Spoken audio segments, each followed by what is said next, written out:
Le prix littéraire de Wuzhou m'intéresse beaucoup parce qu'il même me passionne, parce qu'il récompense un roman sur une personnalité exceptionnelle. Et je l'ai fait moi-même plusieurs fois. Par exemple sur Cléopâtre, Marie Curie, lors de sa liaison avec Langevin, j'avais pris cet angle-là. Ou bien Beauvoir dans ses démêlés, dans son triangle amoureux avec Sartre et le bel américain Nelson Algren. Et avec mon dernier livre, L'Or de la nuit, qui prend quelques mois de crise créative dans l'homme qui inventa, dans tous les sens du terme, les Mille et une nuits. Les Mille et une nuits ont été découvertes en fait sous forme d'un manuscrit à Paris par Antoine Galland, le plus grand arabisant du XVIIe et du XVIIIe siècle. Un homme sorti de rien, à fort potentiel intellectuel, qu'on dit maintenant, en fait un hyperdoué. Et il tombe un jour sur ce manuscrit chez un brocanteur parisien et il est envoûté tout de suite.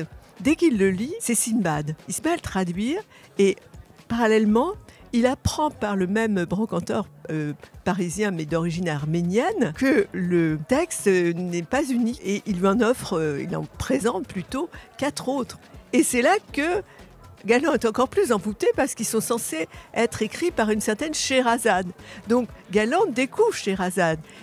Il décide de traduire, il se fait aider pour la publication. Il a l'idée de faire ça par petits volumes.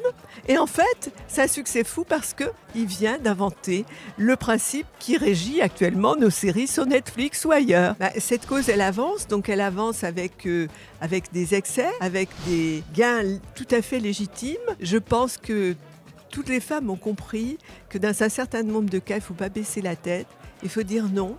Il y a manière et manière de dire non. Et je pense que tout ça va se gagner sur le terrain de la loi. Je crois que la loi, c'est le plus important. Alors là, c'est impossible de trancher. Moi, je dirais Proust, parce que c'est le maître du roman. Et je dirais Balzac, parce que c'est le maître du roman qui décrit le réel. Il y a différentes façons de le faire. Celle de Proust est plutôt poétique, quoiqu'elle est sociologique aussi.